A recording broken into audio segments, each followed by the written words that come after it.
What's up, soccer friends? Welcome to Kickback Committee. We're glad you're here. I'm your host, Susannah Fuller, and it is always a big day when Walker Zimmerman joins us. Walker, we're back. What's going on? How you doing? I'm doing all right. Yeah, thanks for having me back on. That means the reviews must have been through the roof. Through the roof. I mean, you can't even imagine the reception that we had. I actually did have so many of my friends being like, well, that was quite a get. And I was like, yeah, I know. I was like, we feel pretty good about it. Nice. We feel pretty good about it.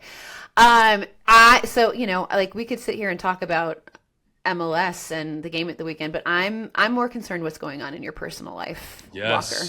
Because you just shared some information with me. We know that your darling wife, Sally, is expecting your third baby, and you just told me that it's happening in like 2 weeks time. 2 weeks if all goes well, yeah.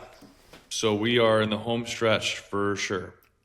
Oh, how are you feeling about baby number 3 arriving? Because I've heard, I don't have kids, but I've heard that, you know, you have your first one and that's like, whoa. Yep. And then you have your second and it's a little bit more chilled out because you know what to expect. But then you throw a third one in there. Yeah, I mean, it's going to be interesting because I feel like we're in a really good groove right now. It's been a little bit harder being, you know, kind of back and forth between Nashville and Toronto for the whole family this spring. But yeah, I feel like we're in a good groove. The kids are at really good ages. I'm not saying it's easy, but it's certainly smooth right now. So the timing feels perfect to just add the chaos back in. And so that's exactly what we got going here in a couple weeks. How aware are your other kiddos about like another one's coming? Very aware, very excited. You know, they're both cuddling their mama a lot more, knowing that the stomach's getting a little bit bigger, and maybe that means less cuddles for them. Tucker was so sweet. I think he told Sally the other night, Mama, no more babies after this one. No more babies. So I think he just really loves the attention. He loves feeling special, which, you know, he always will. But, you know, they're excited, though. They're excited for a baby sister. Belle, cutest thing ever. I think I posted it on my Instagram stories this past week, but we woke Belle up the other morning and she'd stuffed like her loveys into her like sleep sack, into her pajamas, and said that she had a baby in her tummy and was going shh, like taking care of the baby in her tummy. So she's done that a couple mornings now where she's trying to be the pregnant one. So I think she's gonna be a great big sister. I know she'll be a great big sister, but she's certainly getting prepared as well for the arrival. My heart, that is so very sweet. Cute. It's so precious. And I love the honesty of Tucker. He's like, okay, no more after this one, Mama. We're good. Yeah. We're good. Before, you know, a few months ago, he's like, I want another one. I want a boy. And, you know, and now he's no more babies, Mama.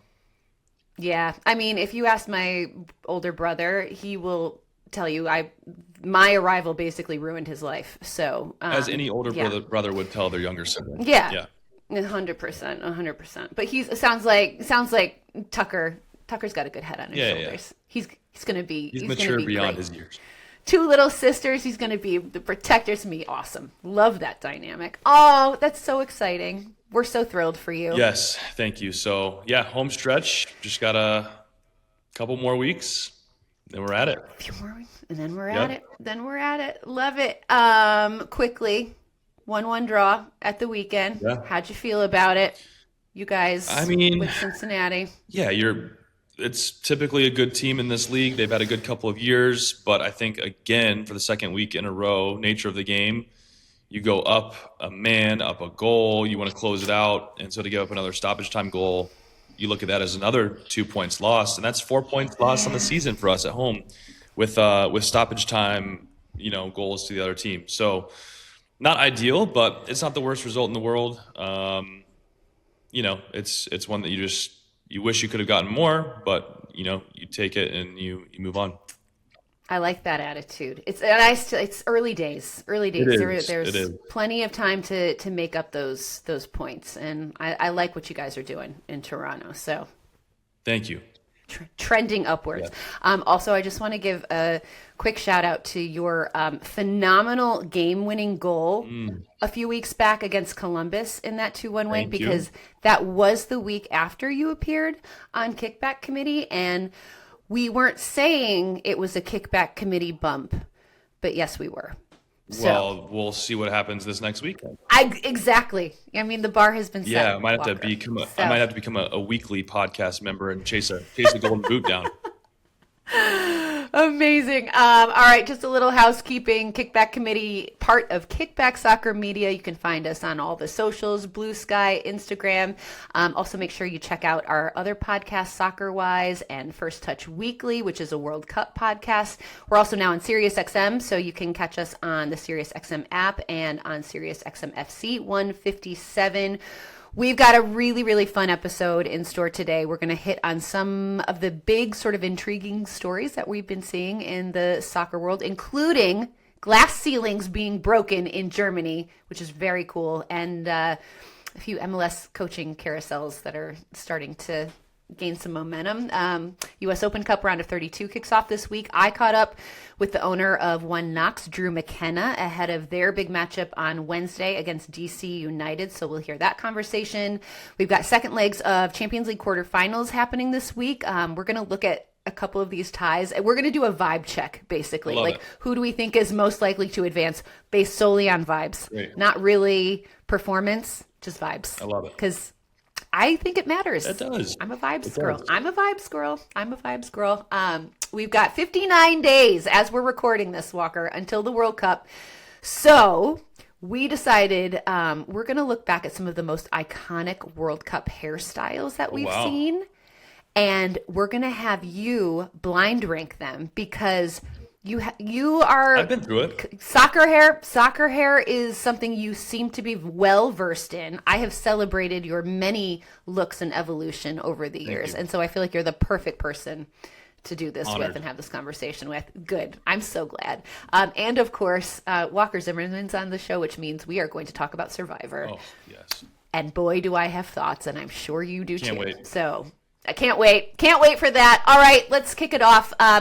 So this weekend, I saw a news item that just kind of stopped me in my tracks, Walker. And that was that Union Berlin in the Bundesliga have appointed a woman, Marie-Louise Eta, as head coach of their first team until June. And so this move came after their head coach, Stefan Baumgart, was fired following a loss at Heidenheim, and Eta was an assistant on his staff. But this is massive because this is the first female head coach ever of a men's team in one of Europe's top 5 leagues.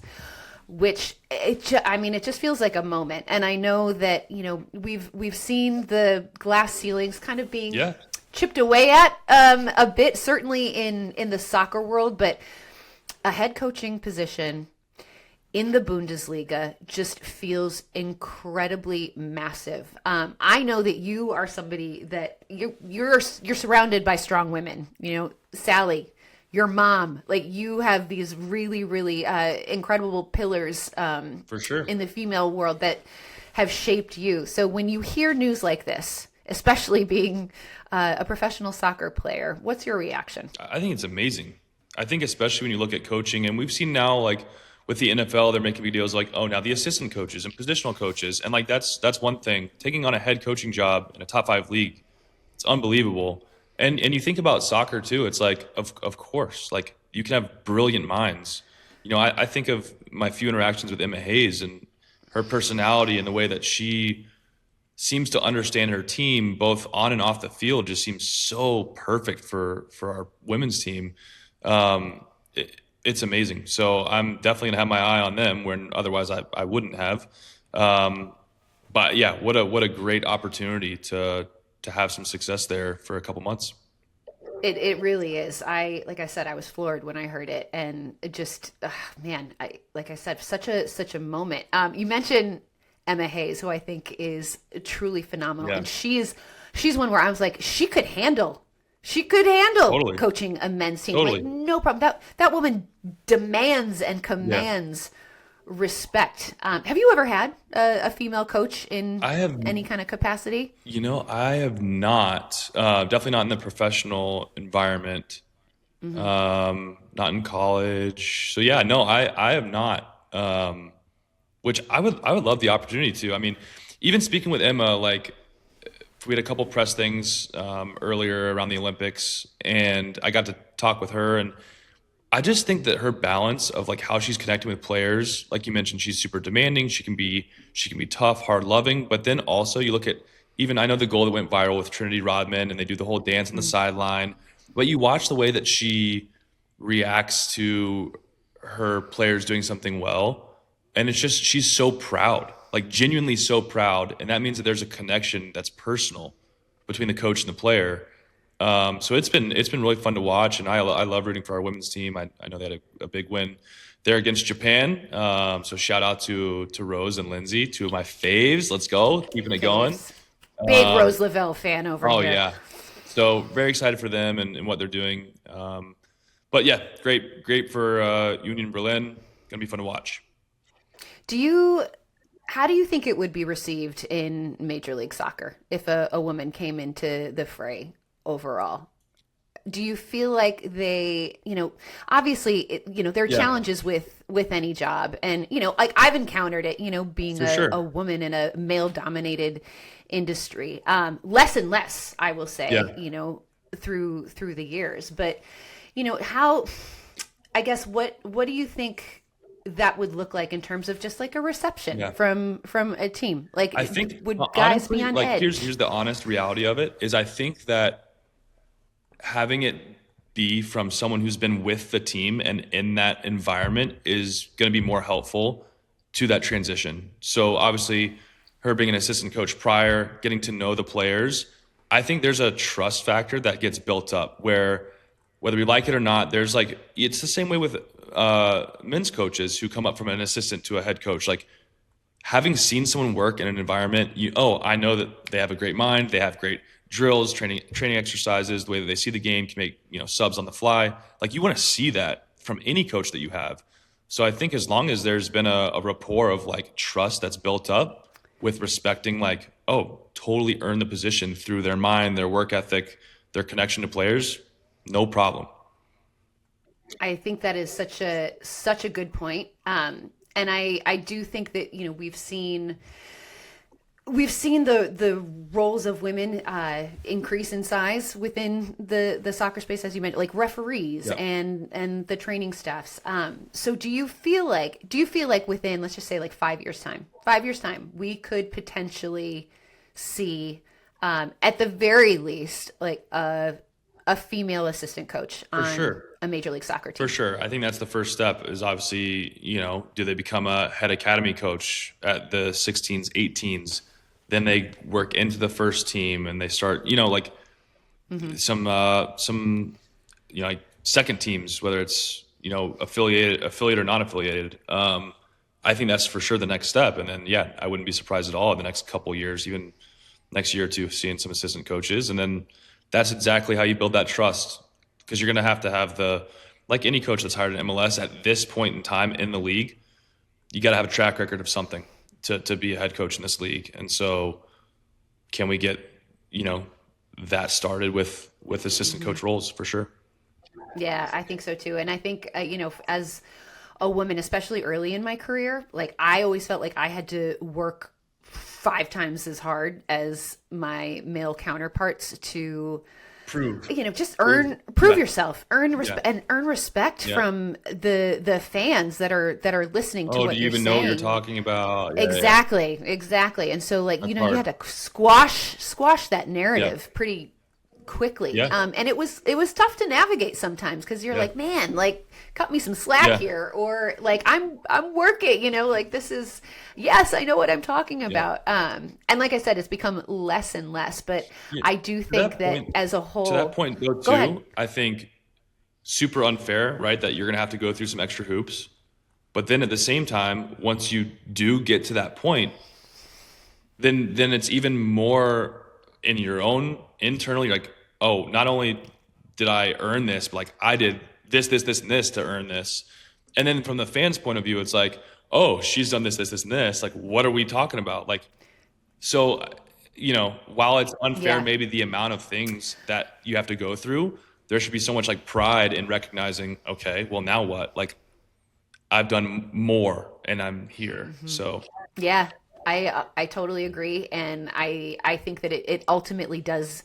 It's benefited me, all the preparation, like, has made me better at my job and more knowledgeable. And I guarantee you, like if a woman was to be given that opportunity in professional soccer in the United States, I guarantee you, like they will work for sure 10 times as hard. Like that's just, and they'll bring it. And that's what's really cool. And that's a really good point that you made. So well done. Shout out Walker Zimmerman. What a guy. We love you. All right. Moving along to MLS, the coaching carousel. Walker is, it's starting to gain a little momentum. We saw the departure of Oscar Pareja a few weeks ago. And then over the weekend, Marco Donadel was let go of CF Montreal following their 2-1 loss to Philadelphia. They were 1-0-6 on the season before the club decided to part ways with him. 7 matches in, Walker, 7 matches in. And Montreal has been, just very turbulent, shall we say, over the past few seasons. Is 7 games a big enough sample size, do you think, for the club to be like, nope, we're going in a different direction? I think every case is different. It's gonna be different with any club. It's gonna be different with any group of players, any fan base. Like you can get a sense of like whether the team believes in their coach, is probably the most important. Like, do these players buy into what's being said, what's being done? Is there progress? What do these games look like? Is it a unfortunate thing that we won 1-1, or is it like, thank goodness we at least won 1? Like, there's so many things that can go on. And then obviously fan reception is important to the club when you're building a brand. So there's a lot that goes into it. Typically, I would say, 7 games, like in the big scheme of things, I would say that's a pretty small sample size. But on the other hand, when you're a club like Montreal that has been struggling for the past few seasons, like you're looking for something, some kind of sign of progress. And were they seeing it? No. And so they're like, okay, well, if we aren't getting progress, we got to look another direction. Yeah, I mean, you're 100% right, and it's you can look at it so many different ways. I think because Montreal have been in the spot that they've been in and very volatile and not getting results over the past few seasons, you just kind of you think, well, they keep seemingly getting it wrong. Like, somebody at some point has to come in and say, this is what I want our identity to be as a team. This is, how we're going to play. And it just feels like they keep they're very confused. They just seem very confused as a club as to who they want to be. Well, I think back to even their best years, where it's, Nacho Piatti, and then you have Drogba. So you have 2 kind of like very, very influential players. We're talking about like MVP caliber stars. Mm-hmm. And you look at the roster the last 5-6 years, and you're not seeing that as much.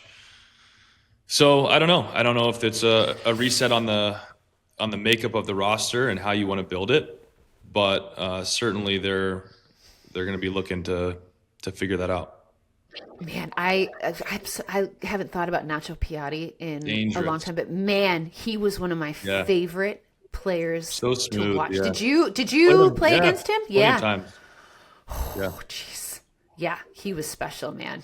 Oof, love him. I feel like he's like one of those underappreciated MLS players that don't get enough shine, and we should get his name back out there. We just did it. Done. We just did it. Have you ever been on a team where the manager gets let go like pretty abruptly? Has that ever happened? Abruptly, no. I would say both times in my career. So one was after my rookie season in Dallas, was Shellis Hinman. Yep. That was we didn't make the playoffs that season. I knew the club kind of wanted to bring in Oscar, who had been a former player there. So that kind of made sense. Then you look at the year that I left Dallas, Oscar, I think, also ended up leaving for Orlando. So I wasn't on the team again, so it didn't really count. And then Gary, I think it looked as though the writing was on the wall for a little bit of time in Nashville. Mm-hmm. So definitely nothing that surprised me in my career so far. It's kind of been like a build-up. Yeah, I was trying because Gary, did that happen mid-season? It did, yeah, and it actually happened Yeah. after a win. We were trailing at halftime to Atlanta at home, and then we ended up coming back, or maybe we even tied, and we came back and won the game, but the game was like not a good one. Hmm. And so I think it was just like, the fans started getting behind it. There were boos. You could just sense like over the previous month or so, a buildup of like, there was a lot weighing on every single moment of every game of like, is Yeah. this going to happen or that sort of thing. How does that make you feel as a player when maybe you kind of see it coming? Like, does Yeah, it it's make weird. you feel uneasy Well, it's weird on a as a personal level player? because having been on the other side of it, you know that it affects the coaches and the whole staff as much as it affects players. Like when we get traded, I can sympathize and empathize with the people who have been traded before because I know what that looks like, not only on a career level, but on the family level and that whole Hmm. dynamic. And so I know for a coaching staff, I know that if the head coach gets fired, you're looking at most of the times the assistants are gone too. They all have families. They've all been there for years. So like on a personal level, you're like, oh man, like that sucks, and it's unexpected and never ideal. And the way that like whenever coaches get fired, the worst part is like they're pretty much always leaving on a low, right? Like at least a player, sometimes you go into free agency, you get traded, but it's like not really there's no bad blood. If you're a coach and you get fired, like there is bad blood. Like you're gonna be so resentful. People are gonna have already like turned on you before you're out the door, and that's gonna give a greater sense of betrayal and hurt than I think the players receive when we go to different teams. Man, that's a good point. That's a really good point that I haven't thought about. Yeah, And it's also it's hard. It's really hard to like get back in unless you have this like amazing track record, and you have been yeah, successful at different places. Like if you have a pretty short resume and it doesn't go well, like yeah, it's hard. yeah. It's really hard. It's Your name's all of a sudden not on the short list when other people are, and you almost have to like take some humble pie and maybe find something that's not the level that you hope to be back again, but prove yourself again. And it's I know not easy. it's stressing me out. I know we have talked about like your post playing career and that like you see, kind of public speaking and media as your path. Like Ian and I, my husband, he was like the other day he was like, I don't know why I chose this. He was like, why did I It's a stressful choose job. this? It's a lot of time. It's a lot of work. It's a lot of, and honestly, like with how much I love to care about the individual, I feel like I'd be up at night, like thinking about like how to make each different person better. And it's just all consuming. And you're trying to create the perfect Hmm.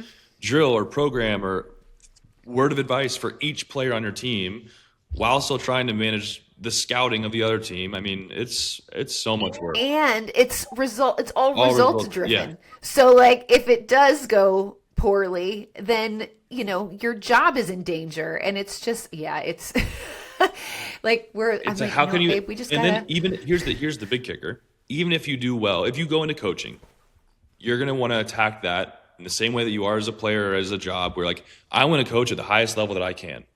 Okay. That means that you're not in one place. You are a nomad whether it goes great or if it goes terrible. You're moving out of that place either way after a couple of years. oh man. Okay, so So the not to moral not to like of scar you on like the life that you I chose, but know. like It's true though. It's just like, you're in a little man, bit of like flux. Good this thing you is like to travel. Yeah. I know we've always been like I embrace change. Like I'm good with like a new environment, a new scene. That's fine. And we're, luckily things have been going pretty well in Knoxville, but like man, it can Yeah, all but if it goes too change well, very better pack your bags quickly. too. I know. It's jeez, man. The anxiety. Moral of the story for Is it a everyone big game is on that Wednesday? it is a big game on Wednesday, and it's a perfect transition into our next Yeah. segment, which is obviously the U.S. Open Cup. How many times have you won this one, Won Walker? twice. Two times. Twice. Two times. So he knows a thing or two about the Lamar Hunt U.S. Open Yeah. Cup. We've talked about it so many times. I love this. I love this competition. One Knox, my husband's team, are playing DC United on Wednesday. This is their first time playing an MLS team. And so for these lower division teams, it's a big deal. Huge. It's a really big deal. And it's a showcase for them. It's an opportunity to, and also like a really good litmus test, I feel like, you know, for these players. And, you know, some guys will rise to the occasion, some might not, but you know, there's always, do you know what I love about it, Walker? There's the potential for something awesome to happen. For sure. Like, but that's the sport that we play, right? Like, yeah. On any given day, any team can go out and beat any other team up to a certain extent, you know? No, it's totally true. And so this is, it's a big week for the club. It's a big week for Ian. And I had a chance to catch up with the owner of One Knox, my friend, Drew McKenna, ahead of this historic match. So here's that conversation. Drew McKenna, welcome to Kickback Committee. I know you've been waiting a long time to make an appearance here. So, you know, this felt like a perfect opportunity. Sooz, I was an episode 1 listener. I've been waiting every week for my call. Got it from you last week, so I'm pumped to be here. This is so I'm so stoked because this is such a huge week for you and for One Knox. Obviously, the U.S. Open Cup round of 32 kicking off this week. MLS teams now entering the fold, and on Wednesday, One Knox is going to be making the trip to the nation's capital to take on DC United at Audi Field. First time ever, One Knox will be playing an MLS club. Have you made it to the round of 32 before? We haven't. It's you know, the format's changing every year. Yeah. Last year we played our 3rd game, but it wasn't the round of 32 out in Colorado Springs. So this is our first time getting to the round of 32. It's huge. It's such a big moment. And we're going to talk about DC, but before we talk about DC, I want to talk about the match before that to get to the round of 32, which was, for me, honestly, an all-timer in terms of US Open Cup matches. One Knox taking on Asheville. Drew and I were actually sitting right by each other during this one amongst the Asheville SC faithful. And to me, this game, it was like just the quintessential US Open Cup drama. It's like everything that I love about this competition. And while it wasn't always pretty for One Knox's side, obviously the 2 red cards, playing down, basically down a man for 90 minutes was crazy. But when you think about the outcome and winning it on pens, you know, how galvanizing of a moment was that for One Knox? Yeah, I mean, it was so fun getting to watch the whole thing with you. It's the first time we've watched the whole game together. And I think it's safe to say that, you know, when we got the 2nd red card, I don't think hopes were high that we'd get the result. So to see the boys fight for 30 minutes down 2 men was pretty unbelievable. We were counting literally minute by minute, as you recall. So yeah, I think definitely something that the team can build on. But just a word on kind of the atmosphere. We started as a League 2 club, had 1 season in League 2.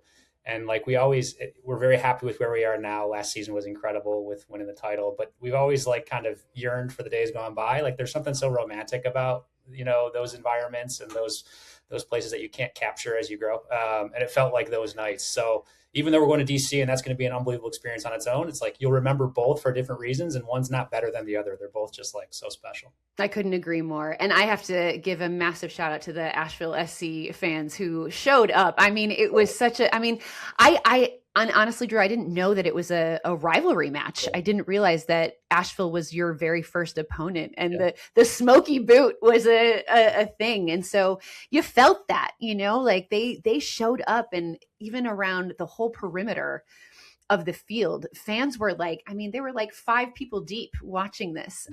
So it just added to what was an already fun, electric night. And again, yeah, just those kind of matches they're exactly what US Open Cup is all about, and why we love it. So it was really cool to share that with you. I know it was so funny because like I went from feeling just like dread. I was like, oh my God, this couldn't be going worse. And then suddenly, like every minute that they fought, I was like, you know, they could win. they could actually win this. I mean, it was just so funny to like watch everyone's sort of like attitude shift and the fear set in for the Asheville SC fans. It was wild. 30 minutes was impossible, but 20 minutes was a little less impossible, and 10 minutes you could do. So yeah, it was crazy to watch it tick away, and to be against Asheville, the first team we ever played. They beat us in our first game. It was really fun to keep that rivalry rolling. Yeah, and now you guys own the boot for the now. Boot. Got the boot. It's a good looking boot too. There's one major issue here. I got to tell you, it's a great boot. Alex, our buddy, created it several years ago, but there's slats in the bottom, so you can't drink out of it. We might have to go back to the shop. You definitely, you got to be able to drink out of the boot. Right. That's 100% correct. For you, like, you're sitting there watching. I know how I feel as a wife of the coach watching. So like very personally invested. And so for you, I can't imagine being the owner of this club and how you take that in, like how you take in these big moments as an owner. Do you kind of have to like separate the personal from the business side? What does that look like for you? Yeah, we have a really long time horizon, or I have a long time horizon, and our investors do on what we want to build over a long, long period of time. And so, any one game, maybe except for a cup final, isn't going to make or break us, isn't going to be meaningfully different from a perspective, a long-term perspective. But then, like, we're all in this because we love sports, and we're all in this because we care about the people. And you obviously care a ton about Ian, and we care a ton about Ian and the players. Some of them we've known for years and years and years. And so I always find myself caring so much more during the game than I thought I would before the game. And that happens 30 or 40 times a year. Somehow you always get sucked into it once the ball is kicked. So whether it's at Asheville or at DC, my guess is I'll care more than I thought I would once the ball is kicked. Yeah, it's an emotional roller coaster for all of us. Okay, so let's talk about Wednesday then. You said you're going to be there. Is there a traveling contingency coming? Like, do we know if there are going to be One Knox fans making the trip? Yeah, there's more than I would have expected. It's funny. I was at my son's youth soccer practice, and not everyone knows I'm with the club, and I heard other parents talking about going to DC, which was so fun for me to kind of get to eavesdrop on that level of fanship. So yeah, some of our big fans will be there. A bunch of the front office will be there. We're not going to sell out Audi Field, but we got a group that's going and will make some noise for us. And really, I think what matters most is that the players feel supported and feel like someone's got their back. And it's our plan to be that for them. So, this is a seminal moment for the club, playing an MLS team for the first time at Audi Field, DC United, a storied franchise in Major League Soccer. For you, what do you hope this moment brings for the club? Like, what is just a best case scenario for One Knox here? Yeah, two answers. The first, for a young club like us in a town like Knoxville, being able to explain the beauty of our sport to folks who are newer soccer fans is so powerful, right? Ian said it earlier in the week, like it's like our local AA baseball team playing the Yankees. It's exactly that, right? And that is kind of like an aha moment when people hear about that and want to hear more about how's that possible? What does that mean? I got to come out to my first game. So there is that brand opportunity. Local media connects very differently to the cup than other things. And so that's been really helpful and useful. Obviously, winning would amplify that. So there's that part. And then internally, I think it's just belief, right? Like we're very aspirational with where we want to bring this club. We love League One, but League One isn't our ending point. It's where we are today, just like League Two was where we started. And so being able to platform with a club like DC and see the logo lockups, even small things like that, it gives people a sense that like, okay, this is actually the arrow's pointed up, and what we talk about and how we aspire to be is feasible. Seeing is believing sometimes. And so for our internal team and for those close to the club, the fans that are already here, I think that sense of, hey, that's the next step. It's the first time we're playing an MLS team, not the last time, is a real thing. Oh, it's amazing. I'm getting goosebumps just thinking about it. And, Ian and I were talking about the game, and, I kind of said, I was like, it's getting here is such an achievement in itself. And it's, I'm like, you're kind of in this like win-win situation, right? Because as the League One side, as the underdog, I don't think people expect you to go in there and get a win. But if you do, or even if you compete and make it an incredible match and one that's close where you are creating and you have chances, like that's huge. Totally. That is huge. And so I was just trying to, I was like, the guy shouldn't feel pressure heading into this. This should be like such a fun moment for them. So how, as an owner, like I know how Ian tries to convey that to the guys as a coach, but like as an owner, like how do you kind of, I don't know, get these guys to just buy in, like get over the nerves. Like this is just fun. Like seize this moment, guys. What's your message going to be? Well, first we got to have a good coach who can do that, because that's not my job to go check the box on that. We feel good about our leader there. But I totally agree. Like this is, it's like a tale as old as time in sports, right? Yeah. It's like the miracle on ice, right? It's like when nobody expects you to win, that's the most fun time to go after it. And, we're going to have, let's be honest, it's going to be tough for us to match the size and athleticism of an MLS team. But I think it'll be tough for them to match our heart and our want to, right? And that's our advantage. And I think that's what we got to lean in on is our 18 guys having maybe a once in a career opportunity for them to go up against an MLS team and play for all upside. For DC, it's not all upside. So that's what we have to try to leverage and take. But also, like, so thrilled for a lot of the guys that you and I know so well to have this opportunity. Jordan Skelton, who just played his 100th game for One Knox, has never played an MLS team in his life. I mean, what a great opportunity for Jordan. And so I expect people like him won't be too small for the moment. I mean, this is a really unique opportunity, and it sounds like the boys are ready to attack it. Yeah, I don't want them to be nervous. I just want them to go out there and play hard. And Ian has history in the U.S. Open Absolutely. Cup and DC United. So this one, wrong result, but scored a goal. Did you know he had a broken arm at the time too? Is that right? I didn't know that. Or it was his wrist, I think. But yeah, he had broken his wrist and was playing with like a little cast on, and still managed to score a goal. They didn't win Charleston Battery, but this is it's very personal for him. It's very, very personal. I mean, since I've known Ian, the Open Cup has mattered to him. It's been in our preseason presentation to the players. Our goals include where we want to get to in the Open Cup. This isn't a tournament that we just roll the ball out there and try to get through. And that starts with him. It's something he cares about, something he's got personal experience with. And so I think there's something to that too, right? He's gonna be able to talk to the players about what it's like playing MLS teams, what it's like playing in a big Open Cup game. And that's valuable. Yeah, 100%. So typically in these kind of matchups, there's usually a little banter that happens between maybe the front offices between each club's wagers, if you will. Have you had any fun conversations with the folks over at DC? Just some good friendly bants? We'd like to have more conversations. It's been a little quiet, but yeah, I think we're going to let the boys do the talking on the field, and see what can happen. I mean, we're starting to put some content out there on the socials that, DC is a place we want to feel comfortable to. So I think you'll see some fun content coming out over the next couple of weeks or a couple of days as we try to make DC our home for a couple nights. I love this. Okay, so let's say the unthinkable happens. One Knox somehow finds a way to pull out the dub in this one. How are you celebrating, first of all? What does that celebration look like?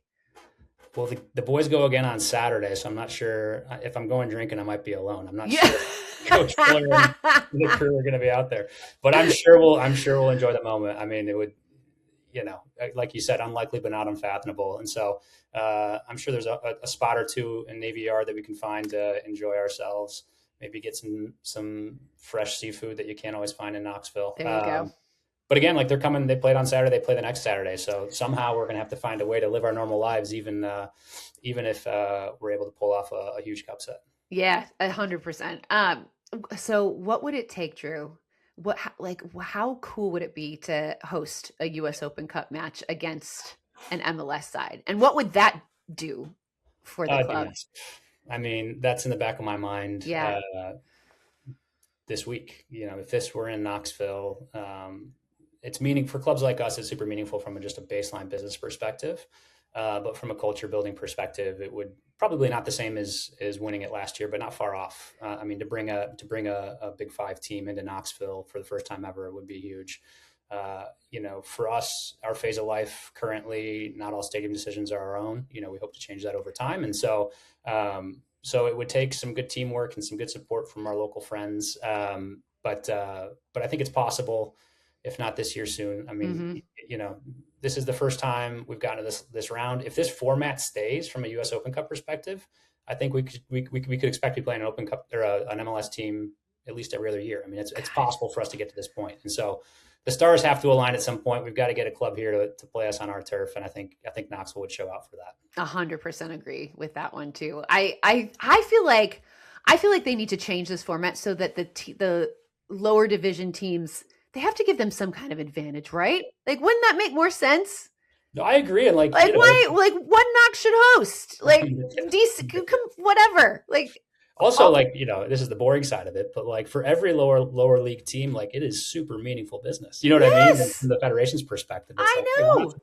I know. If I had any clout or any sway whatsoever, I would make that opinion very known, Drew. Well, Sooz, the federation's moving to Atlanta. That's only 3 hours from us, so maybe we go down and picket line or something like that. Bang on their doors. I'm in. I love this competition. I've covered it for years, and it has produced some of my favorite moments that I've gotten to witness firsthand. And a couple of weeks ago being one of them, that match in Asheville that we were talking about. I can only hope that there is some magic to come on Wednesday night. I am so gutted that I'm not going to be there, but you best believe I will be cheering my face off from home and having a lot of FOMO. But no, it's going to be exciting.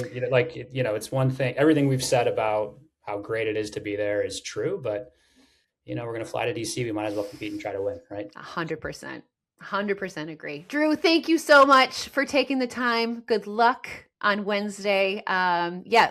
If you guys win, maybe you come back on and we'll rehash that one too. All right, let's book it now so we can put some good vibes out there. Book it, stamp it. Thank you so much. Appreciate you. Thanks, Drew. All right, talk soon. Huge thanks to Drew for taking the time before this big match on Wednesday. Walker, with Drew, we were talking about, how you just want the guys to meet the moment, and not be intimidated by it, especially if you're on one of the lower division teams. So if you, as somebody who's won it twice, and I know you were with MLS teams when you did it, but you know what this competition feels like and what those vibes are. What would your advice be to the One Knox players right now as they get ready for this big one on Wednesday? I think I would embrace the role of being a non-MLS team in this competition because you truly have nothing to lose. Absolutely nothing to lose. I think when you look at especially round of 32, round of 16 for MLS clubs, there's still a lot of rotation in those lineups. So if I was a coach, this is exactly – I would have my teams so ready to have a great first half, great first 60 minutes, and try and take a lead because you have to know if you're playing these MLS teams, they're going to probably rotate, and that means they're probably bringing on, their 3 to 5 studs after about 60 minutes. That's just the nature of loading. It's the nature of everything. So if you can make sure that you have a lead going into that point in time, you're in such a better position. Because the reality is if it's tied or you're down a goal and then they make those changes, the level, it's just the nature of where the leagues are right now. The level will change for those teams. And so you have to try and go in with a lead through 60 minutes, I think, to have the best chance of going forward. Not to say it can't be done, but you need to have the mentality of if we give everything we have and maybe we overexert ourselves in the first half and we're dead at halftime, so be it if you have a 1-goal lead going into the second half. You can make the subs. It's easier to close a game out against a team that's better than you than to chase a 1-goal deficit to a team that's better than you. Man, Walker, I know we just said coaching is the worst profession ever, but I feel like you'd be a really good one. That was I'm fired up. I would love it too much. That's why That That was amazing. And I'm definitely making Ian listen to this episode tomorrow. Man. And they had to play, they were in Portland this weekend, have to play Wednesday. They have a game on Saturday. So Ian's been like trying to do squad Load rotation, management, and it's like he's just like in it right now. Like it's a whole thing. Woo! Anyway, it's gonna be fun. Just have them type in really everything excited. into AI and let them solve the problem for them. Exactly. ChatGPT will sort it out, buddy. That's good. Good advice. I love it. All right, let's move it along to Champions League quarterfinals. We've got the second legs coming up this week. We've got Atletico Madrid hosting Barcelona. Atleti are up 2-0 in that one. Liverpool host the defending champions in PSG. Liverpool are down 2-0 in that tie. Arsenal against Sporting CP. Arsenal have a narrow lead of 1-0 heading into that one. And then Bayern Munich against Real Madrid. Bayern are up 2-1. So rather than, I mean, look, there's so much you could say about the way these teams play, why they're here, blah, blah, blah, all of that. But I'm looking at the vibes, Walker. I'm looking at the vibes because we've talked about it before. I think it matters how a team is vibing, especially when they're heading into these massive matchups, which could result in their getting knocked out of Champions League. So we're going to go through these matchups and decide who's advancing. Great. Based solely on the vibes. Okay. So we're going to start with that Atletico Madrid-Barcelona match. So I think in the first leg of that one, Barcelona was they were very angry after because they felt like a lot of calls didn't go their way. There was a penalty that was denied, but they lost 2-0 free kick at home. Atletico Madrid. So I love Diego Simeone. I think he is. There's a reason why he's been in the same club for forever. He could only manage there. Like Atletico that's Madrid, it. He can't go anywhere else. There might not be a more perfect embodiment of the team from team to coach than Diego Simeone. He's so unhinged and manic on the sidelines, and you just never know what this man is going to do. His antics are just endlessly entertaining, and I'm so here for it. So this was that first leg was a huge result for them. But in La Liga, Walker, they've lost 4 of their last 5 matches. But sometimes though, that just means you can put even more of your focus into one competition. That for me is no problem. If you're not going to win the league title in your Atletico, just focus on your Champions League. Get the job done. They'll be remembered more for winning that than winning the La Liga. So, okay, so I think they're going to. I think they're going to win it. I think they're going to win it. Atletico Madrid. Spoiler alert! Madrid. I'm kind of with you. That are ahead right now, all of them. Yeah, I mean that's absolutely fair, 100% fair, except for Arsenal. We'll get into Arsenal.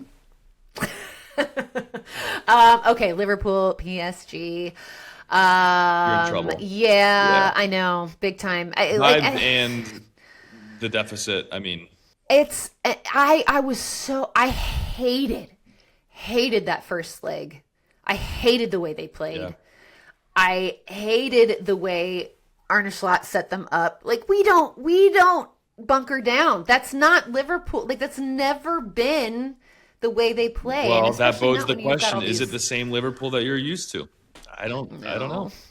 It's not. Yeah. It's not. It really is not. And I know, so they had a little boost at the weekend. They got a 2-0 win over Fulham, and then a lot of the other results went their way. So they're kind of comfortably in 5th right now in the Premier League, which is good enough for a Champions League spot next year due to the coefficient. But PSG are also, if there is a team I could just kind of watch, I enjoy sitting back and watching, it's PSG. I just think they play lovely football.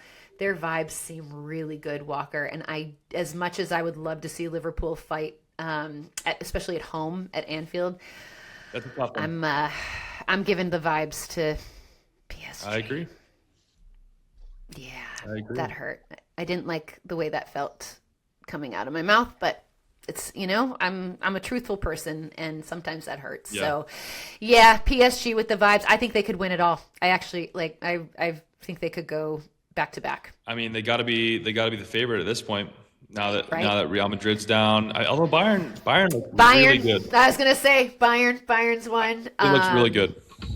All right, well, so let's talk about Bayern, who are facing Real Madrid. Real Madrid are kind of like, what a weird season for them. Yeah. I feel like they're all over the place, like starting with like the dismissal of Xabi Alonso, and it's just been like, I don't know, just very disjointed. Well, we've come to expect so much of them, They're falling back to reality a little bit.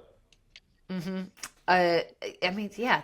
They're always formidable. I mean, they took down City, they in Champions League. So it's like that's not nothing, obviously.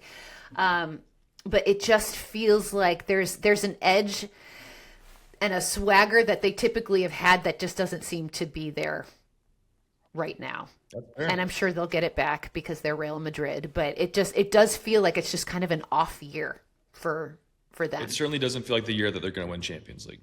And Bayern, as we mentioned, they look really good. It could have been worse. They could have won that game by more. 100%. And like Luis Diaz, it hurts. It just hurts my soul. Like Luis Diaz, just being maniacal on the left and scoring goals, and then you've got Harry Kane. I mean, it's just. Yeah, they've got they're a very complete team. Yeah. I just feel like they've got a lot of weapons defensively. They're pretty sound. I feel like they could be, it's not even a dark horse. No. It's Bayern Munich. Yeah. It's Bayern. But I feel like they could definitely win the whole thing this year. So vibes is obviously Bayern. I agree. Right? 100%. Yep. Okay, this is when it gets really fun. If they were playing anyone else but Sporting in this competition, I'd be a little more worried. Do you have any Arsenal supporting friends? Who is in the locker room? I think Derek Etienne is a huge Arsenal fan. Okay. Yeah, I've been sort of. I said Etienne just like my fantasy football team. Etienne. Yeah. Yeah, I've been checking in on my Arsenal friends, mostly to kind of like laugh a little, because it's the only solace I've had this season is kind of watching Arsenal do what they do and fumble the bag at the last minute. But I don't know. I don't trust them. I don't trust them like mentally right now. I mean, to be fair, Sporting just had the great comeback last round, so they're used to being down. But I think that goal late was huge for Arsenal to be able to go into this second leg with the lead. Yeah, my worry with them is that if Sporting somehow score early in this game, I think Arsenal they'll feel too much. They're going to crumble a little bit. Yes. Yeah. So I could see it. So that's where you're going Sporting here. I'm going Sporting, and what they did against Bodo Glimt, who was like the darlings. Like I still think Arsenal's going to find a way to get it done. You got a little set piece goal. That's true. All right, okay, so we agreed on all of them except for Arsenal. That was fun. That's going to be fun. Those games kicking off Tuesday and Wednesday this week. All right, this is really the segment I've been waiting all day for. Are we already here? This is the hair. I thought it was Survivor. I was like, what? Well, that too. No, this is the World Cup hair. World Cup hair. Okay. So, as we are recording this, we are 59 days away from the start of the World Cup. And, inevitably that comes with, we're already doing deep dives into the teams, the fans, the kit reveals, all of that. But one of my favorite things to look at during a World Cup is that I feel like every 4 years there's just some sort of like iconic soccer hair that emerges from this tournament. Yeah. I love soccer hair. I could talk about soccer hair all day long. Yeah. And you, Walker, are somebody that has celebrated different looks, rocked different flows throughout your career, and I have always just been a huge fan of your willingness to, just why not? Do it different. It grows. Exactly. No, so, in fact, before we're gonna do a blind ranking of some of the most iconic looks we've seen. Great. In the World Cup for hair. Before we do, just to give people, so people know that you are in fact an expert on this. We're going to show a few of your looks and weigh in. Oh yeah, I mean, that's a classic. Yeah. The headband. We're almost to the bun length. Like Ryan's hair must have grown faster than mine that year, but oh yeah, I was in the backwards. I had to wear a backwards hat like every day at the end of 2016. Mm-hmm. What do we call this? This is look. This is just long hair flow. Long hair flow. I love it. It's great. It's kind of like, it gives me like a little bit of like surfer vibes too, Yeah, I was thinking a little bit more like Heath Ledger in A Knight's Tale, Oh, good one. Minus the curls. Great movie. Okay, what else we got? Let's see. Wow, very military-esque. Very high and tight. I just got yesterday in Toronto, just randomly. Do you have a guy? No, I just in Toronto yet? No, or do you do it yourself? I walk down the street, I'll grab a coffee, and then it's like, oh, there's a barbershop. Let me just go get my haircut. That's literally how it happens. Love that. There's no plan. It's like, oh, do you have a walk-in? Because I just remembered I haven't cut my hair and I'm a mess. You're a brave man. Yeah, that was not my best there. I remember. What was the decision behind this? This look? This one, I'm trying to think if I had just shaved my head already, and then this was coming after the shaved head. I shaved my head in the summer here before a 12 o'clock game against San Jose. Ended up scoring 2 goals right after the shaved head, and was absolutely buzzing. And then this was probably the grow out. I went to a random barbershop that was the closest one to my house at the time, the apartment. And it was not good because our neighbor was like, hey, it's $20, it's 10 minutes. I'm like, great, that's all I need. And I left that place being like, I will not go back. Like, nope, they will not be getting that was not great, but felt good. It doesn't look bad. I feel like it's at a decent grow out rate at that stage. Yeah, it's not bad. Okay. All right, what's next? What else we got? I mean, this is kind of like how I think of you. The headband, the bun. I had it for a long time too, so it was like definitely like 2-3 years of like the full on bun headband combo. Yeah, that was. I liked it. I also the facial hair as well. The beard with it. Yeah. I agree.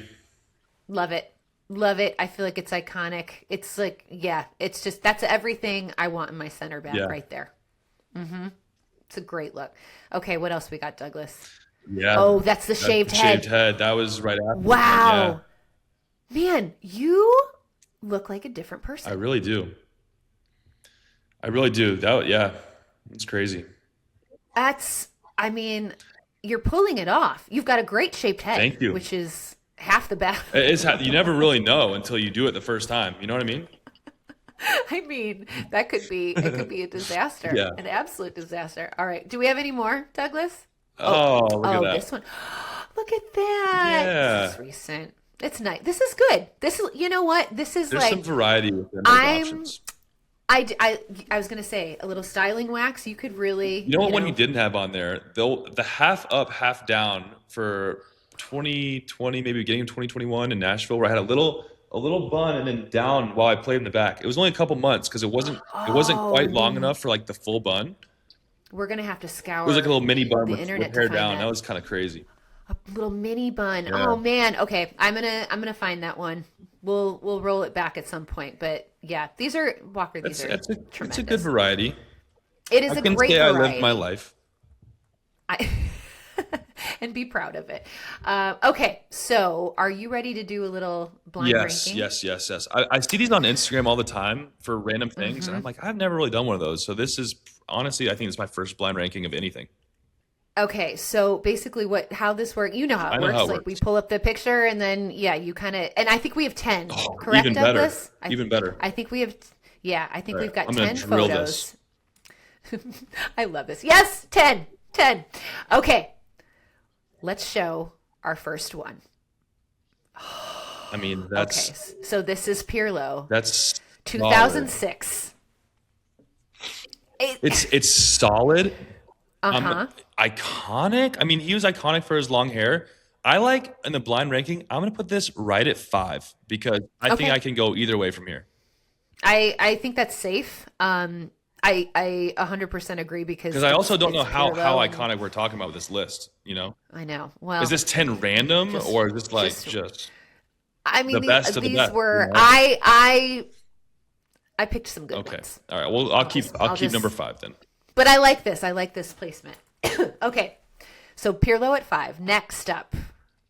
So this is the Romanian national team from 1998. They all of them. I'm going to be honest. This is kind of a disaster. How so? Why a disaster? This reminds me of like when me and my buddies were in like state cup when we were like 10 to 14 years old, and we either all wore headbands, we all wore sweet spots one year, we probably dyed our hair once or twice. I'm gonna feel comfortable enough to put this at number 10. Okay, bold move. Yeah, but I'm not afraid to get that out of the way early. Okay, all right. Romania going in at number 10. Okay, this one, I love this next one. Next one, bring it up. Oh boy, Roberto Baggio. Okay, I need to know the criteria of my ranking. Is it what I like the most or the most like iconic look? I that's a great question. I guess we should have, because that is a huge question going into this answer. It really is. I think like memorable, like iconic. I think memorable. Yeah, I think iconic. Okay. I think we just have to go. Because otherwise, looks. I mean, obviously, we go down to like 9. Memorable. I know. I mean, I gotta put it. I mean, it's so distinct, right? I'm gonna go at number 6. I'm gonna leave that front 4 open. Okay. Oh man, that's yeah. I don't know what else to say about that. I think it's because I don't love it. I think that's why. I can't decide if it's so bad it's good or if it's just awful. Yeah, you know, I don't know. It looks also, like it's like edited with like a horsetail onto the back. It really does.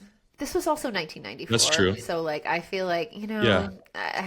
Okay, I'm sticking with number 6. Okay, number 6 for Roberto Baggio. Okay, who we got next? Higuita. Yeah, Higuita. I mean, again, I'm going number 9 here. 9 for Higuita? Yeah. Oh my God. I think you got a fire list coming up for me. I'm not scared of that. Okay, so Higuita, I mean, this is... Look, you're going to have the top 10 haircuts of the World Cup. It's probably like what you typed in to come up with this. So I'm not scared. This is a wig. It looks like a wig. Scared. Okay, all right. Number 9 for Higuita, 1990 Colombia. Okay, next one. Yeah, way more iconic. I mean, everyone has their own opinions very strongly of Alexi Lalas. It's iconic for an American to see, but I still think that we have so many good ones out there. I'm going to put this at 7. 7. Yeah. Okay, Alexi Lalas. I need some fire ones, though. I'm running out of room. 7. Okay. Next one. Yeah, this is good. All this right. is for sure a top 3. I'm going to put this at number 2. This is a very iconic cut that everyone will know who this is, and no one else has done this. No one's put a protractor on their head and then carved around it. So, okay, 2002. You're watching this. You see Ronaldo come out with the protractor. Look, what are you thinking? I think like it's the most a young. Are you like it's awesome? No, I'm thinking this is the most insane haircut I've ever seen, and it still holds true. I'm gonna put it number 2 just so I have a little bit of wiggle room, but I'm very confident this is a top 3 for anyone. It's so bizarre. But the only reason this works is because it's him. Yeah, you know, it's like nobody else could have. I think I know I like where I'm at right now with my list. Okay. Number all right. Locking it in. R9, number 2. Okay. Up next, we've got. Yeah, I knew it was coming. Number 3. He's number 3. Valderrama is number 3. And I feel so good about it. Okay. Oh my God, I'm getting nervous. I got 4, 8, and 1 left, correct? 4, 8, and 1. are remaining. I believe so. Oh gosh. Okay. I'm a little nervous, but okay. You're all right. I love this one. I feel like for me this is number one, but this is your blind ranking. You're saying Valderrama or this next one? Valderrama. I know it's a bold move. It's a bold move having him at 3. I know. You never know what you're going to get. You're right. You know what's also great about him? He still has this hair. But maybe that diminishes it a little bit. It does maybe. Because now it's like, oh, I've seen it for so long. How can it be so iconic? Oh, God, it's so good. That was 1990 Colombia, by the way, for the people listening. Okay, next one. I got to put it at number 8. I mean, it's just – I'm glad I had a low spot left for this because this is disastrous. Okay, this extra is... like, look at the bottom picture. What is that extra little thing? Awful. It's just awful. Also, like, the dude was going bald, you know? Like, I don't understand this little rat tail. It would just, and if I'm an opposing player, I just want to. Dude, he's got like a baby banshee at home. He's got to like plug it in like Avatar. I had one of those baby banshees. Yeah. I got it at Disney World. It's really cute. Wow, 4 and 1. Okay. I'm a little nervous. All right. I have no wiggle room. I am too. Next one. Yeah, but see, this is good. This is good because I think it fits in a top 5. Like everyone knows David Beckham. I actually took this picture into my local barber when I was a youth. I had the faux hawk. I had it multiple years. I mean, that I'm gonna need to see. Yeah, the question is like, what's left? I think you'd save a really good one for the end. So I'm going to confidently say this is number 4. And I'm going to hope that well, that reaction's scaring me. I mean, it's not bad. It's not bad. I just don't know if it's the most iconic. But you know what? Because I copied this haircut, and we'll pull up the pictures in the next episode. I'll put this at number 1. Okay, this is number 1. Yeah. I don't hate it because it's David Beckham, and he's a fashion icon. An icon. 100%. Okay, so I will say this is the before we go. More people have brought this into the barbershop than any of the other ones we've seen. That is true. Facts. Okay, here we go. On the basis of that, I agree with your number 1 slot. Okay. Last one. Here we go. I don't hate it at number 4. I mean, it's Terry Boas from Nigeria, 1998. It's so crazy that it might have earned itself its way in the top 5.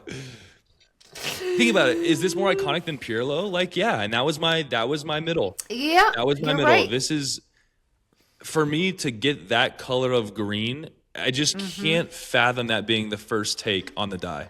I'm like that is with you. He didn't just get lucky like that the first time. This is a multiple attempts at getting that color green. It's that can't be easy. I wish we had like the aerial view so I could see like what the shape is, you know? Yeah. Do we have anything else? Like, is it like, did he tie it in a bow? I don't know. Douglas, maybe you can do a little digging and try to find another angle. I don't hate that list at all. I think that was okay. So I'm gonna recap. Yeah. Recap Walker. Okay. Oh, look, he just brought him up. What do we got? Oh, they're in little pigtails. Oh my God. I like that at number 4. I really do. Okay. I like that. No problem. No problem. Okay. So this is your blind ranking. So these are the final results. Yeah. At number 1, David Beckham. That's fair. Which we've agreed. I think it's fair. Number 2, R9. Perfect. Yep. 3, Valderrama. I love my top 3. And then 4, this is good for 4. No problem. Yes. Terry Boas is number 4. 5 is Pirlo. Great. Bang average. That was your level set. 6 is Baggio. No problem with that either. 7, Alexi Lawless. Yeah. 8 is Rodrigo Palacio. Yeah. Bad. 9, Higuita. Also bad. And then you got the full team. I mean. And then the team. I need to see some other lists with that exact same criteria, but that is pretty good for a blind ranking. I don't. My instinct said that Valderrama was going to be higher. 1. Valderrama and Higuita, I thought would be a little higher, but I tend to I don't hate this at all. Yeah. I don't hate it. I think you did. I think you knocked it out of the. I think you proved to everyone that you are kind of the soccer hair guru. A good voice of reason on this one. You really are. You really are. That was fun. Oh, I can't wait to share this and get people's reactions. I would love to see if there's more agreement than disagreement on that list. Okay. Well, I'm sure we will put it out on the socials, and I'm sure they will tell you exactly how they feel about it. For sure an above average effort. I think so. Like I said, there's like two that could have been a little higher for me, but the others I'm good. No problem. Well done, Walker. All right, it's about that time. The tribe has spoken. Yeah. Let's dive into Survivor. Yeah. Okay, I don't even know where to begin because it's been like a month since you've been on, and a lot has happened. I think my first question to you, like overall, how are you enjoying this season 50? I'm enjoying it. I think my expectations, obviously any 10th episode or like any like all-star type season, you're expecting like greatness. I think season 40 up to this point was way better when you had Winners at War with all the returning winners.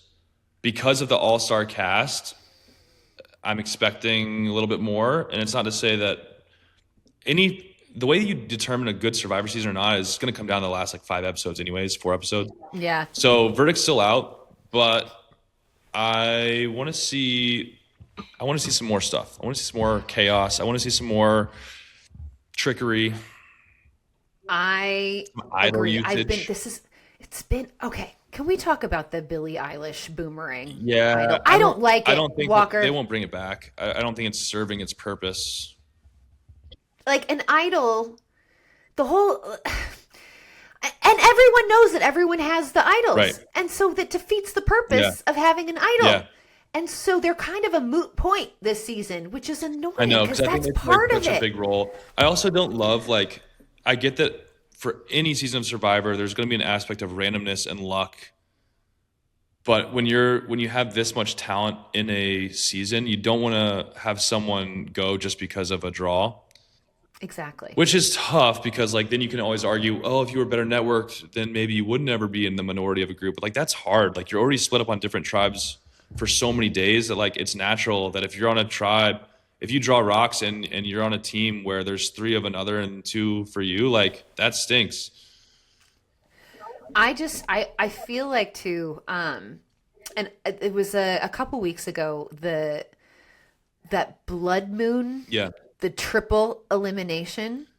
Well, I hated it because I was like, though. You have to because of how they had more players than ever. So in order to keep the season rolling with cadence, you have to get multiple eliminations out. Here's my beef with it. Before they announced this blood moon triple elimination situation, they merged. It was the big. Why did you merge? If you were then only going to split them back up into nothing. Yeah. And then in the episode, because there's a limited amount of time, all of the tribal councils, all 3, were so quick and rushed. Yeah, that's true. And I was like, I hate this. I agree. What? I was very. How lucky for Ozzy and Rizzo to just go off to exile and miss that though. You get an they advantage, come back, you get an advantage all of a sudden you're on the jury. You're like, what? What? It's crazy. So are you caught up then? I am, yeah. Okay. So this last episode, D. She knew it too. Yeah. She was like, I screwed up. You know what? I screwed up. You know what I'm not enjoying about this? I think this is why I'm not enjoying it as much is because of the publicity and day and age of Instagram and everything. I don't like seeing all these testimonials on social media after the episodes of the survivors giving their feedback, because now I feel like it's skewing the way that I'm watching the season, and I can't obviously when they're editing it, they can't know what's going to come out afterwards too. I'm like, they should be banned from socials until the end of the show like it used to be, to where I don't want to see them talking about these pregame alliances. I don't want to see them talking about apologizing to each other when they're already out and there's still beef. I don't want to hear all the stuff between even Rizzo and D coming out, because I'm like, okay, well that affects how I'm viewing Rizzo in this season. I 100% agree with you, because I've been, and inevitably, because I talk about Survivor, it shows up on my Instagram It's all over feed, everything. and then I'm like, oh, and then I end up watching it, and I'm like, what the hell? And I saw one that really, really frustrated me, because I was gutted when Camilla and Colby were part of the triple elimination, because I loved those two, and then I saw this video of Camilla being like, well, Mike White had told me that Jonathan and Stephanie and Chrissy had an alliance. And I thought he was lying, but then they blindsided me, and I knew he was telling the truth. And I was like, wait, so and now I'm so angry at them.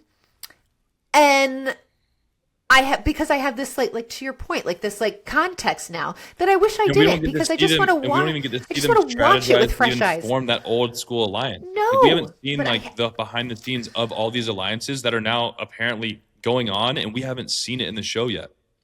Oh, it's so frustrating. And I think the way that they fix it, you have to ban communication between the players. Shouldn't know who's going into that season until they show up. And when they get to Ponderosa for doing their day or two before they actually start, there should be no communication. Like, they can't even eat meals together. Like, COVID them up, quarantine them. Like, thank you. That's the only way that you can keep the integrity of, like, no, you all just have to figure it out when you show up on the island. I know, because it's ruining it. It's ruining the dynamic, and these pre-show alliances. Like, I was like, no, absolutely not. I so agree with you. So for that reason, this season has been like, I'm still enjoying it. Obviously, it's still good because the characters are good and you root for them, and you've gotten to watch them over so many different times playing. But no, I'm curious. I mean, verdict's still out because, like I said, the last couple of episodes are what changes everything, anyways. But Survivor. I got it. What's your what are your feelings on Coach? Can't stand him. To be honest, I've never enjoyed watching him play the game. He's a lunatic. And even like I saw something on my Instagram. It was like a likability rating of like every player in season 50, and he was like pretty high up of like most people. I'm like, dude, what are we talking about?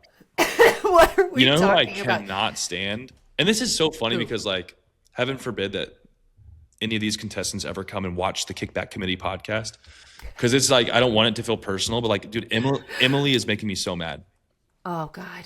I'm like, if your style of game is to literally not keep your mouth shut for anyone, how is that a good strategy? Why are you still in the game? And it's just like, I want to see that at least the strategy. But if she was like, I'm doing this to cause chaos all the time, like that's fine. But the way that she's like almost doing as if it's an accident every single conversation that you have. And then people are like surprised. They're going to be so funny when they watch the edit back and they're like, wait, she was telling everyone everything? Well, then what was it? Oh, she spilled the beans on D this week, of course, right? Because she was like, but also it's like, looking back to I don't love that she made season 50. Dude, I feel so bad even talking bad about this because I know. You don't know all the ins she wasn't a very. She didn't do well in another season. She almost had I don't remember. She was like an outcast. I don't remember her being a dynamic person. No one liked her. her. Fit. And then all of a sudden, it was a whole redemption story of like, oh, well, now people like me and I'm accepted. And I'm like, well, now you're on the next time around. You get a second chance. How are people going to want to be aligned with you when you just tell all the secrets? Like, I don't know. Yeah, but that's enough on her. I don't want to. Again, who do you like? Who are you rooting for? I mean, I've always been a big Ozzy fan. He's obviously not the most strategic, but I always feel like going back to season, what was it, 13 when he got second? I feel like he probably should have won that season. And so I'm always rooting for him to win. I like the position that him, Rizzo, and Suri are in. I mean, it's definitely the most. It's definitely the best position. What blows my mind with Suri is like, I don't understand how people are keeping her in the game this long. I know. When you've seen her over the past 5 times she's been on the show be really good. What are you doing? What are you doing? Maybe it's like the enemy that you know is better than the enemy you don't know. I'm hopeful that they're playing that way. But what's crazy about her is like, it's so common sense that going into this season, she literally knew, okay, it's going to be old school versus new school. Where are the numbers? It's with the new school. Okay, so new school is going to be probably more on the jury, more in the end. I have to align with new school while keeping contacts with the old school. Like, she's just playing the strategy of who's there so well. Now what's going to happen? She's going to be like the only old school left and get the extra old school jury votes who are on the old school jury. Like, it's just smart. So the fact that if she makes it to the end, I'm sure she'll win. I don't see a chance. No, at some point, At some point, they're going to have to wise up. And she's not winning immunity. No. Absolutely not. Absolutely not. I'm very conflicted on my feelings about Rizzo. Dude, honestly, I like him more this season than I did watching last season. I hated him. I did too. I think he's actually a good player. I think he's actually playing the game very well. He leads on that he's like, I think to other people, they underestimate him and they don't think that he's as good as he is. Yeah. But I think he is a very, very, very good understanding of the game and has like more strategy than we think, because he like hides that by being so over the top and extroverted. But in reality, I think he's a very strategic player. I kind of agree. And I'm still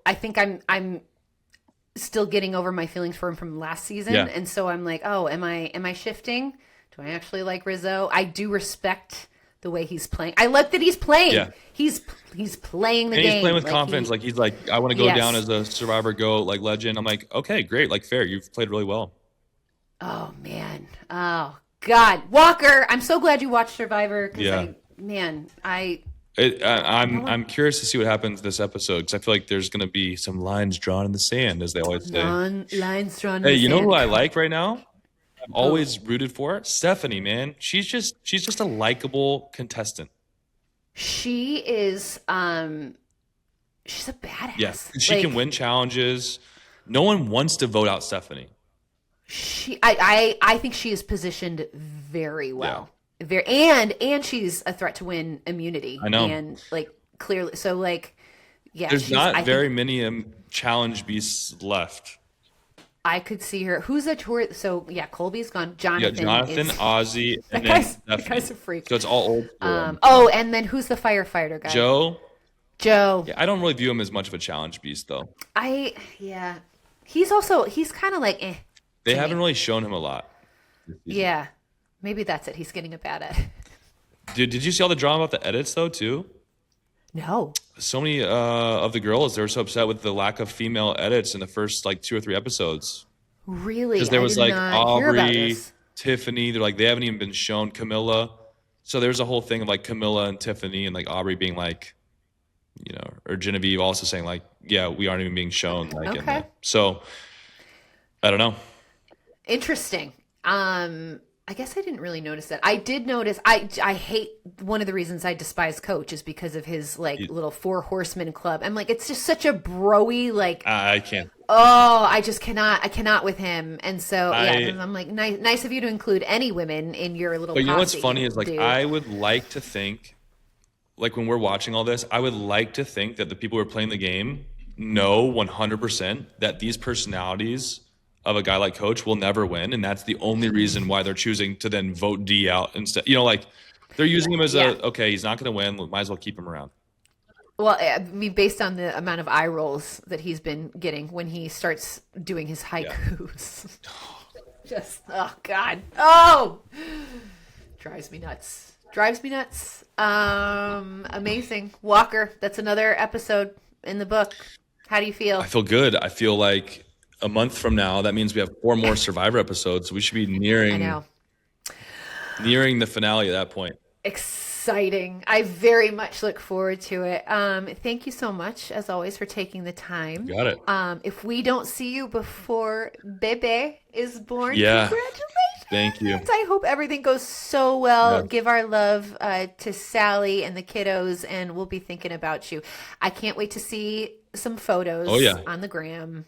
They'll be there. Little baby girl. They will be there. Oh, amazing. You're the best. Right. Guys, thank you all so much for watching. Make sure you check out all our other podcasts, Soccer Wise, First Touch Weekly, Open Mic. Download and subscribe. Follow us on the socials.